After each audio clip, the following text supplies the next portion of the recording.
The first time I noticed, I almost dismissed it. Grail had been brought to me at the morning gate with his coat clean and his head raised, not the dull, half-folded posture he had carried for 2 years, and something in the lift of that gray muzzle stopped me on the stair. He was old, my father's wolf, older than my rule by 11 years, mostly blind now, the fur along his spine gone white as birch bark. The court had long since stopped speaking of him. He was kept in the outer pen, fed twice daily by the stable lads, and I told myself I visited when I could, though the truth was that I visited rarely and always left before I had stayed long enough to feel what was actually happening to him. It was easier. But that morning he smelled of frost, of juniper and open ground. His tail moved when I crouched beside him. Not the slow wag of recognition that he still managed when he heard my voice, but something steadier, something that had been exercised, like a man who has been walking. I put my hand on his broad head and said nothing for a moment. "Where have you been, old one?" He pressed his nose against my wrist and exhaled. I thought little of it that morning. I had a council at first light, and a dispatch from the eastern holds that needed answering by midday, and the thought of Grail's clean coat slid away under the weight of everything else.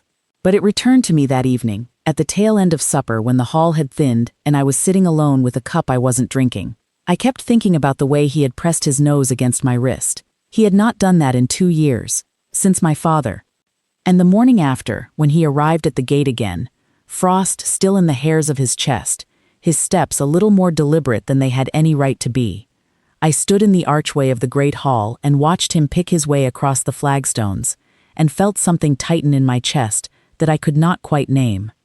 He had been somewhere. The third morning I made an inquiry with the stable lad who fed him. The boy, young, diligent, clearly uncertain why the Alpha King was asking him about a wolf's whereabouts, reported that he had heard footsteps in the outer yard before dawn, but had assumed it was one of the senior groundskeepers, and hadn't thought to mention it to anyone. There was nothing to report, he said, apologetically, except that Grail was eating better. I thanked him. He looked relieved. I told myself I would look into it further. I told myself that for 3 more mornings. On the 4th morning I followed the wolf. I rose before the keep was stirring, pulled on a plain wool cloak rather than my furs, and went out to the outer pen, while the sky was still the color of charcoal. Grail was awake. He turned his great head when he heard my footfall, sniffed once, and, this is what undid me, turned away from the direction of the inner court and moved toward the small gate in the outer wall, the one that opened onto the groundskeeping path, and then the lower field. He moved slowly, as he always did, but he moved with intention. I followed him through the gate and down the frost-whitened path. The field beyond Dunmarrow's outer wall is not beautiful in winter. It is a wide, brown-gray stretch of moorland that runs downhill toward a frozen stream, the grass flattened by wind, the whole of it gray and open and very cold. I had not walked it in years. There was no reason for a king to walk it. It was groundskeeping land, storage for the outer sheds, a place for the work that kept a keep running without anyone in the hall needing to think about it. There was a light down there, a single lantern, not bright, the kind that is set low against wind, held in the hand of a woman in a plain dark working cloak, who was moving slowly across the lower edge of the field.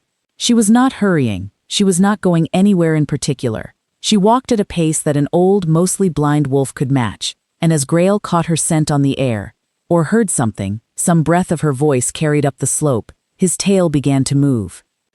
She was singing, very low, almost under her breath, more of a sound than a song, the kind of thing you hum to a sick child or an injured animal when words don't seem sufficient. Grail's pace changed, not faster exactly, but more certain, as if he knew the way and had only been waiting for permission to take it. I stopped at the edge of the field and watched. She heard him coming, the soft double beat of his old paws on the frosted ground, and turned, crouching down with the lantern set beside her. She held out her hand. He walked into it without hesitation, pressing his forehead against her palm, and the sound she made then was not quite a word, a small exhale of recognition. Warmth, I thought, the kind that lives in the chest and not the voice. She began to walk again, slowly, one hand resting on his back so that he had something to follow, and she spoke to him as she went. I was too far up the slope to hear most of it. What I caught were fragments, the cadence of easy conversation, the occasional question asked to an animal who would not answer in words. Once she laughed, very softly, at something he did. A small veer off the path toward a frozen clump of grass, and it was the laugh of a woman entirely alone, not performing for anyone. The real one. The one people keep for when no one is watching. I did not announce myself. I stood at the edge of the field with frost on my boots and watched my father's wolf walk steady and purposeful, beside a woman I had never spoken to, in a field I had not visited in years, while the sky behind the eastern ridge went from charcoal to a pale, cold gray. When they turned back toward the outer pen, I was already gone. That was how it began. I learned her name the same day. A brief word to the head groundskeeper, who I could see was uncertain what to make of the inquiry.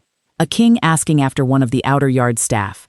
Produced the information that her name was Marin, that she had come to Dunmarrow's outer service 2 winters past, that she was quiet and reliable and kept to herself, that no one had any reason to speak of her particularly. She had been with them 2 years, and he had to think for a moment to remember what she actually did, which told me something about how invisible she had made herself.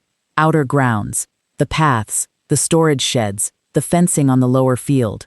Work that kept the keep standing without anyone in the hall being required to acknowledge it. No attachment to any of the pack's families, he added. No connections that he knew of. She had arrived from the southern holds with a reference from a steward there, and had simply worked well and quietly ever since. I thanked him and went back to my council. But I thought about Marin for most of that afternoon in ways I did not examine too closely. I had not gone looking for anything. I should be clear about that. I was not a man with space in his life for what she turned out to be. I had been ruling Dunmarrow for 9 years, and I had done it alone, by deliberate choice, because the alternative, taking a mate out of politics or persuasion, letting the council find me someone suitable, had always seemed worse than solitude. I was not unacquainted with loneliness. I had simply decided it was the price of governing without obligation to anyone else's expectations, and for a long time that accounting had seemed fair. The accounting had been wrong. I could see that now, or beginning to see it, in the way you see something at the edge of your vision that is too large to take in all at once. That seemed a fair trade until you were standing in a frozen field at dawn watching your father's dying wolf come back to life in someone else's hands, and you realized you had been paying the price for so long that you had forgotten to count the cost. You cannot govern well from behind glass. I had been doing something close to that for years without naming it. She was naming it, out loud, to a wolf who could not tell anyone. I went back the next morning. And the morning after. I told myself I was checking on Grail. That was not entirely false. She never varied her time, always before first light, always the lower field, always the same low, unhurried pace that the old wolf could match. She always brought something, I noticed. A small piece of dried meat slipped from somewhere in her cloak. A handful of something that smelled of herbs that was mixed into his food from a pouch at her belt. She checked his paws each time, turning them gently to feel for ice between the pads. She spoke to him throughout all of it, not to herself, not to the morning, to him, full sentences, as if he might answer, questions, observations about the weather, about the frost, about what she had seen in the north pasture yesterday. Once, I was closer that morning, crouched at the wall with the gate open a hand's width. I heard her say quite clearly, "You are still in here, old heart. Don't let anyone tell you otherwise." I held very still. She was quiet for a moment, and then she said, in a different tone, lower, not quite addressed to him, more as if she were thinking aloud, "It's a particular kind of loneliness. To still be present when everyone has decided you are already gone." The wind moved across the field, and she didn't say anything else for a while. Just walked. I pressed my back against the outer wall and stared at the sky and breathed carefully through the cold, because something in that sentence had gone directly into me, like a hand pushed through still water, to find something resting at the bottom. I did not speak to her that morning either. I am not sure now whether I was being careful or whether I was simply afraid. A man can dress one as the other for a long time without noticing. What I know is that the mornings became the thing I arranged the rest of the day around. I learned her patterns without intending to. She was in the outer yard by the time the kitchen fires were lit. She kept the storage sheds in an order that made sense to her, but that the stable lads couldn't follow. She ate alone, always, at the far end of the outer workers' table. She did not speak much to the others, not because she was cold. I could see, from the 1 or 2 times I crossed the outer yard mid-morning and watched from the hall window, that the other workers liked her well enough, but because she seemed most comfortable in the space just at the edge of things. At the edge of things, that was where she lived. Grael, meanwhile, was transforming. It was slow, and I knew I might have been investing it with more meaning than it held, but there it was. The old wolf was steadier on his feet. He was finishing his food again.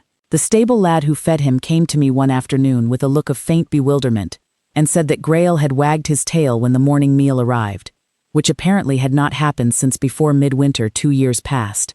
I thanked the boy and sent him back to work, and sat in my chair for a long moment with my hands flat on the table.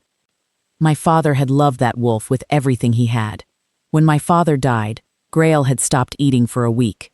He had rallied eventually, but something had gone out of him, the particular light that exists in a creature that knows itself to be loved. I had told myself it was age. It was age in part. But age does not account for all of it. And a woman with a lantern and a low voice was giving it back to him, morning by morning, with no one watching, and no instruction to do so, and nothing in it for her that I could identify. I started walking the outer grounds mid-morning, inventing reasons. A fence repair I wanted to inspect. A question about the winter stores. I was not very convincing, I suspect, but no one said so directly, which is one of the few consistent disadvantages of being the Alpha King. People generally do not tell you when you are transparent.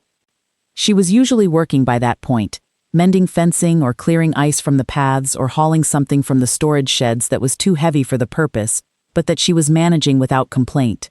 And she would look up when I came near, nod once with the direct acknowledgement of someone who knows their position and is comfortable in it, and go back to work. She had dark eyes. I noticed this. She kept them mostly down when I was near, not from fear, there was nothing fearful in her manner, but from some quality of careful restraint, the way a person behaves when they have learned that attracting notice leads mainly to complication. I understood that impulse. I had simply never encountered it in someone standing 6 feet from me in my own outer yard. I noticed other things. She worked without waste, not rushed, not slow, but with the efficiency of someone who has learned to calculate the energy available and spend it precisely. She spoke to the other outer yard workers with brief, practical warmth, the kind that acknowledges people without creating obligation on either side. She was good at it. Not from coldness, but from long practice at being on the edge of things. Twice I saw her redirect a stable lad away from a task he was about to do incorrectly, and she did it so gently, framed as a question, not a correction, that the boy looked grateful rather than put out. It was a small skill.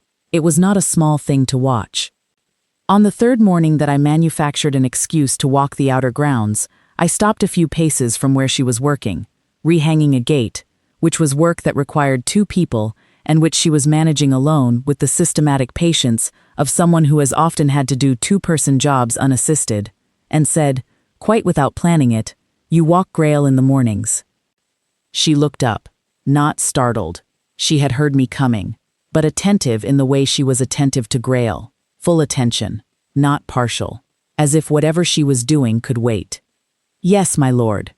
"How long?" She considered this briefly, as if calculating. 7 months, give or take. 7 months. She had been walking my father's wolf every morning for 7 months, and I had not known, and no one had thought to mention it, because she had not asked for notice and had not received any. "He comes to you?"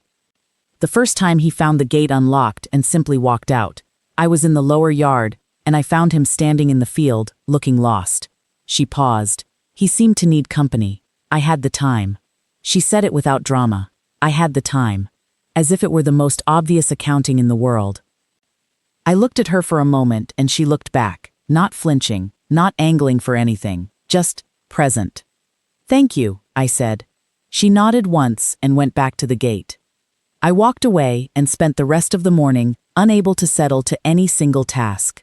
The council noticed. My second, Brecken, a man who had served my father and who had therefore earned the right to say things to me that others did not say, found me in the corridor after the afternoon session and fell into step beside me without preamble. "You've been going to the outer grounds," he said. "I have. 3 times in a week. I'm permitted." He was quiet for a moment. "Is it the wolf?" "Partly."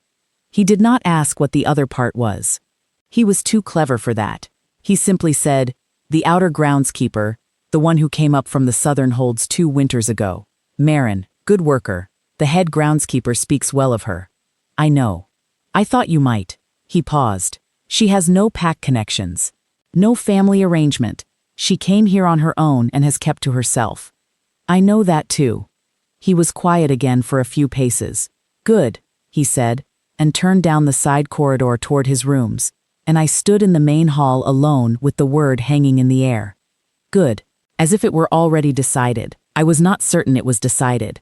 I was not certain of very much, except that I had begun to feel, during those mornings on the frost-edged slope of the lower field, that something had been returned to me that I had not realized was missing. Not Grail's health, or not only that. Something in myself. Some quality of being present to the morning, to the cold air, to the particular sound of an old wolf's paws on frozen grass. I had been king for 9 years, and I had been very good at it, and I had been very alone inside it, and I had arranged my life so that the aloneness was not visible, even to me most of the time. She had not known I was there. She had been talking to an old wolf about loneliness, and she had said the truest thing I had heard in years. The storm came without much warning. I had been watching the sky for 2 days, the clouds banking in the northwest, the wind shifting, and I had sent word for the outer sheds to be secured, and the animals brought in. The head groundskeeper reported that all was done. I went to bed. I woke near midnight to the sound of the shutter on my north window cracking against its frame and the low, constant moan of a wind that had arrived faster and harder than the scouts had expected. I lay still for a moment listening to it, and then, before I had consciously decided anything, I was sitting up, reaching for my boots. The outer pen would hold. I knew this. The stonework was solid, but the gate between the pen and the lower field had been poorly fitted all winter, and I had put off having it properly rehung, and if the bolt failed, I was out of my chambers and into the corridor before the thought finished itself. The keep was very dark. I took a lantern from the corridor sconce and went quickly down toward the outer yard, and the cold hit me when I pushed through the door, a wall of it, wind-driven and sharp, the kind of cold that makes the lungs ache. The courtyard was empty. The inner pen was secured. I could hear the horses moving quietly behind their doors. Beyond the outer wall, the storm was louder. I crossed the yard and pushed through to the outer pen. There was already a light inside. She was crouched beside Grail in the straw of the inner shelter. A lantern hung on the beam above her, her cloak around her shoulders. The great wolf had his head in her lap. The gate I had been worried about, the one with the bad bolt, was secured with a length of rope wound through the frame, a solid field fix that would hold until morning. She heard me come in and looked up, and for a moment we simply looked at each other in the lantern light. She on the floor with the old wolf, me standing in the doorway with my hair in my eyes and frost already on my cloak. She did not scramble to her feet. She did not arrange herself differently. She looked at me with the same direct, unhurried attention she gave to everything, and waited to see what I would do. "The bolt," she said. "I came to check it when the wind started. You were awake. The storm woke me." A pause. "I knew about the gate. I'd been meaning to report it. I didn't want to bother anyone with a gate in fair weather, but I should have pushed harder to have it done. I should have had it rehung before winter." She did not agree or disagree with this. She simply moved slightly to make room in the straw, which was, I realized, as natural an invitation as I was going to receive. I came further in. Grail's tail moved at the sound of my footsteps, that slow, certain wag, and he did not lift his head from her lap. I crouched down in the straw on the other side of him, and for a moment neither of us spoke. The wind was very loud beyond the walls. In here it was muffled, the stone doing what it had been built to do, and the straw was warmer than the air outside, and the lantern made the space feel smaller and closer than it was. It smelled of hay and old wolf and something faint and clean that I could not name. "He's all right?" I said. "He's all right. His heart is very steady." She had one hand resting on his ribs, feeling the rhythm of it. He wasn't frightened by the storm. He just wanted company. She stroked the gray fur along his neck. He pressed his nose against my hand and exhaled, and I felt the warmth of it against my knuckles and did not move. "I know you've been watching," she said. I did not deny it. There was no point, and more than that, there was something in the way she said it, not an accusation, not embarrassment, simply a statement of fact, that made denial seem like the wrong currency for this conversation. How long have you known? A while. She was quiet a moment. Grail always turns toward you, even when you're standing quite far back. He knows where you are. I looked down at the old wolf. His eyes, milky, the light long gone from them, were half closed in the lantern warmth. He's my father's wolf, I said. I should have been doing what you're doing, for the past 2 years. She did not offer me reassurance. I was grateful for that. What she said instead was, grief makes you stay away from the things that remind you of it. That isn't a moral failure. It's just what happens. I looked at her. She was looking at Grail, not at me, which was what let me look at her without guarding it. She had dark eyes that I had noticed before, and a quality in her face of patient clarity. Not hardness, but the particular kind of steadiness that belongs to people who have absorbed difficult things without being bent by them. She was not beautiful in the way that courts arrange beauty. She was present. That was the word that kept coming back. She was simply, entirely here. You spoke to him, I said, about loneliness. She was still for a moment. Then she said carefully, I didn't know you could hear that. I was at the gate. I wasn't listening for anything particular. She seemed to take this in. All right. What you said. About still being present when people have decided you're already gone. I stopped. I was not certain where I was going with this, and I knew I needed to be careful. I understood what you meant. She looked at me then. The lantern between us made the shadows move slowly, and outside the wind was still moaning against the stone. But in here, the air was still. A king would understand that, she said. It was not challenging. It was curious, as if she genuinely did not know the answer. A person who has been ruling for 9 years and making himself very necessary, I said, can understand it better than you might expect. She held my gaze for a moment. Then she looked back down at Grail and was quiet. I wasn't expecting anyone to be grateful, she said, after a while, for the walks. I did it because he needed it, because it seemed like the right thing to do and no one else was doing it. I know. I'm saying, I didn't do it for notice. I know that too. She stroked the wolf's ear. He turned his nose toward her palm. How is it, I said, slowly, that you can give that much care to a creature that isn't yours, with no expectation of anything in return? She thought about this seriously, the way she seemed to think about most things, not rushing to fill the silence. He needed it, she said at last, and I have it to give. That seemed like enough of a reason. I thought about the months I had spent finding reasons not to come to the outer pen. I thought about the neat accounting I had made, between solitude and governance, between what I could afford to feel and what I could not. I thought about what it would mean to give care, with no accounting attached at all, simply because it was needed, simply because you had it to give. I reached across Grail to offer her a steadying hand. The floor was uneven in the shed, and she had shifted to lean against the wall, and she took it, a brief grip, practical, and when our hands met, the world stopped for a single second. I do not know how else to describe it. It was not pain, and it was not sound. It was a recognition so complete that it felt, absurdly, like remembering, like my whole chest unlocked something it had been holding shut for years and said, without any drama at all, there she is. There. She stilled. I felt it in the grip of her hand, the same cessation, the same arrested moment of breathlessness. She looked down at our hands, then up at me. Grail, between us, exhaled a long, slow breath and settled deeper into the straw. What? She began. I know, I said. My voice came out quieter than I intended. I know what that is. She looked at me for a long time. The lantern flame moved in some breath of cold air from the door. Aldrich, she said. Not my lord. My name. As if she had known it much longer than 2 months. Yes. I have no pack, she said. I'm not anyone who matters to a king. You matter to my father's wolf, I said. Who has known you 7 months and chose you without any help from me? She looked down at Grail, her free hand rested on his flank.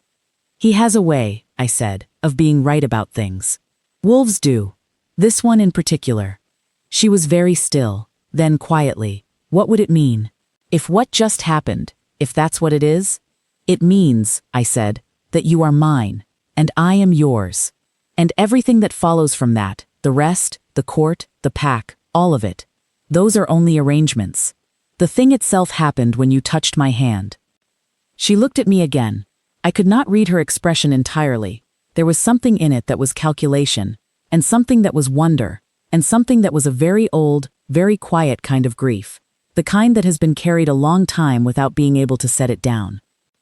"I don't know how to be what a king needs," she said. "I don't need what you're imagining," I said. "I have advisors and counselors, and a hall full of people who know exactly what a king requires. What I need," I stopped. "What I have needed for 9 years, without knowing the shape of it, is someone who will walk a blind wolf across a frozen field at dawn and do it without asking anyone's permission and without waiting to be thanked." Her mouth curved, very slightly. "That is an unusual quality to prize in a mate," she said. "It is the quality," I said, "of someone who does good because it is good. I have been surrounded, for most of my life, by people who do good because it is visible." I paused. The difference is not small. She was quiet for a long time. Grail's breathing had slowed into sleep between us. The storm had begun to ease, the wind pulling back from its peak, the stone walls settling into quiet, the lantern flame steadied. "All right," she said, at last. "All right? All right." She turned her hand in mine, no longer steadying, now simply holding. "I am not saying I understand it yet, but I'm not saying no." Something in my chest released that I had been holding since I was 23 years old. "That is enough," I said. "More than enough." We stayed there in the straw while the storm passed, the old wolf asleep between us. We talked, and this is what I want to say about that. We talked easily. Not the careful, bounded exchange of people who are uncertain of each other's motives, but the way people talk when they have already passed some significant threshold and can be ordinary together on the other side of it. She asked about Dunmorrow, not the politics of it, not the power of it, but the place itself, what it had been like to grow up inside those walls. I told her things I had not thought about in years. She listened the way she listened to everything, with her full attention, not filling the silences too quickly, letting what was said sit before responding to it. She told me something too. Not much, not yet. That would come later, in its own time, but enough. That she had left the southern holds because there had been nothing there for her after her mother died. That she had come north because the work had been offered, and the alternative was staying somewhere she had already become invisible, which seemed a worse way to live than starting over somewhere new. That Dunmorrow had been better than she had expected, mostly because no one had asked much of her beyond the work, and the work she could do. I listened. I thought about a woman who had moved north to avoid becoming invisible, and had managed to do so entirely, and had spent her surplus of care on a blind old wolf because he needed it and she had it to give. When the first pale line of gray appeared at the horizon through the cracks in the door, I helped her to her feet, carefully, my hand still in hers, and we went out together into the cold that was already, barely, less cold than it had been. The keep woke slowly around us. A kitchen fire was lit somewhere. A stable lad crossed the far yard, saw us, and did not know what to make of what he saw, and I did not help him make sense of it, because it was not yet the morning for the court to have opinions. That morning was coming. I knew how to manage it when it arrived. This morning was for something else. Grail walked between us across the outer yard. He did not need to be guided. He knew where we were by the sound of our footsteps and the warmth of our hands close to his flanks, and he moved with the steady, deliberate pace of a very old creature that has decided it has some time yet remaining and intends to use it. His tail was moving, slowly, continuously, like a pendulum. At the gate into the inner yard, I stopped. "The council will need to be told," I said. "Brecken will, he will take it well. The others will need time." She looked at me steadily. "I know how courts work." "I imagine you do." "I am also aware," she said, "that this is not how it is usually done." "No," I agreed. "Usually there is a great deal of ceremony and arrangement. A mate choosing, a formal presentation. The pack assembled. Yes. I cannot offer you the absence of all that. It will come, in its own time." I paused. "What I can offer you, what I can tell you now, before any of that, before the ceremony and the assembly, is that none of it will be more real than what happened in that pen an hour ago. That was the real thing. Everything else is only the rest of the world being told about it." She considered this. "All right," she said again. And then, very quietly, "I believe you." I brought her hand to my mouth and held it there a moment, her cold knuckles against my lips, the warmth of her skin, and she did not pull away. Grail bumped his head gently against my knee. "He agrees," I said. Her laugh was the real one. The one I had heard in the lower field, kept for when no one was watching. Except someone had been watching, it turned out. Someone had always been watching. She went to the outer yard to begin her morning. I went to find Brecken. He was already awake. He was always already awake before I was, which was part of what made him indispensable. And he opened his door at my knock with the expression of a man who had been expecting this visit, if not this morning. "Sit down," I said. He sat. I told him everything, all of it.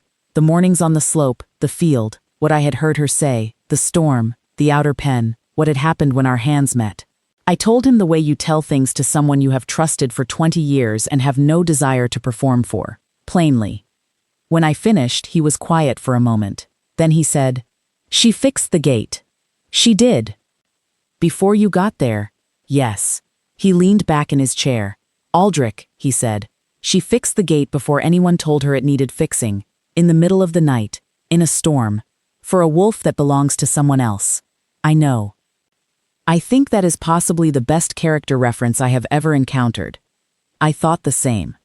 He was quiet a moment more. "The council," he said. "Rowan and the others will ask about lineage. Let them ask. They'll want a pack alliance. They will be disappointed." I paused. "They will also adapt. They have adapted to everything else I have done that they initially opposed, because the things I have done have worked, and they are, at bottom, practical men." Brecken considered this. "Will you give them the ceremony, the formal presentation, the mate rite?" "Everything due a Luna of Dunmarrow, every part of it." I paused. "She will handle it. She is not a woman who is easily unsettled by difficulty. She will learn what she needs to learn, and she will do it without being diminished by it." Brecken looked at me for a long moment. "You have not spoken of anyone like that in 9 years of rule." "I know. I am glad," he said simply, and stood to pour 2 cups from the flask on his desk. "Now, do you want to tell me how we handle Rowan first, or begin with the Eastern Hold's dispatch that you haven't answered?" "Rowan first," I said, and took the cup, and something in me that had been tightly wound for a very long time sat down quietly and rested. The presentation happened 3 weeks later. Not the full ceremony, that came in spring, at the mate rite, when the whole pack assembled at the Dunmarrow standing stones in the manner it had been done for 400 years. What happened first was smaller. The court gathered in the great hall at midday, and I stood on the dais and said clearly and without preamble that I had found my mate, that her name was Marin, and that she would be Luna of Dunmarrow, and that anyone with questions was welcome to bring them to Brecken, who would answer with appropriate patience. The questions came. Most of them, eventually, were answered. What I remember most clearly from that afternoon is not the council's careful deliberations or Brecken's diplomatic maneuvering through Rowan's objections. What I remember is Marin, standing to my left, in a plain gray dress she had been given that morning and that she had clearly not been entirely comfortable in, looking out at the assembled court with the same expression she brought to everything, direct, patient, unhurried. Not afraid, not performing, simply present. She leaned toward me once, very slightly, and said, so that only I could hear, "I mended the fence on the south side of the outer wall this morning, while you were in council. It seemed like a waste of a morning otherwise." I looked at her. She looked back.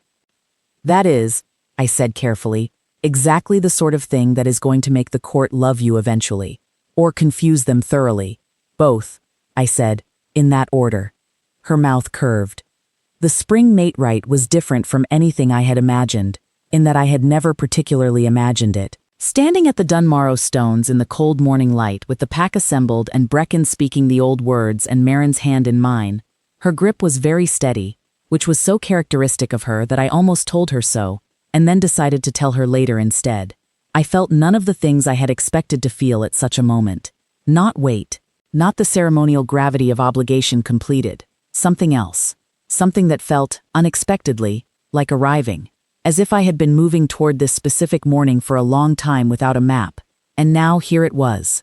Frost on the standing stones, the pack watching, her hand in mine, and the words that made it a thing the world could witness, as well as a thing I already knew. Grail was there. Brecken had brought him up on a long lead, and the old wolf stood at the edge of the gathering with his gray head raised and his nose working the cold air. When I turned at the end of the right and looked for him, he had settled in the frost, tail moving slowly, facing the direction of the lower field, where she had walked him every morning, where she had been giving him back to himself, month by month, without expecting anything for it. He was the first thing she went to, afterward, when the formal words were done, and the pack was beginning to move toward the hall for the celebration. She went straight to him and crouched in the frost beside him, and he pressed his forehead against hers in the way he had done all winter, and she said something to him too quietly for anyone else to hear. I did not ask what it was. Some things are between a woman and a wolf. What I know is this: there are kinds of worth that announce themselves, and kinds that do not. The court had learned, by spring, to see what was in front of them. A woman who had spent 7 months tending a blind old wolf in a frozen field at dawn, who had fixed a gate in a storm before anyone told her it needed fixing, who learned the business of a keep and a pack with the same unhurried patience she brought to everything, and who brought it all, without drama, to bear on the life that was now hers and mine together. Grail lived another 3 years after that morning in the outer pen. Good years, his last ones, better than they should have been, medically speaking, which I attribute to the fact that he walked the lower field every morning with Marin, summer and winter, until his body finally let him rest. I was there for most of those walks, by then, not all of them. Some mornings she went alone with him, and I let them have it, because that was where it had begun and it was theirs. On the morning after he was gone, I found her in the lower field at dawn with the lantern, standing in the frost, not walking anywhere, just standing, in the place where he had always turned toward her voice. I went down the slope and stood beside her.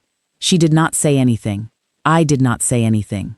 We stood there until the sky went from gray to pale gold, the two of us in the field where an old blind wolf had known before either of us that this was where we belonged. That was enough. That was everything.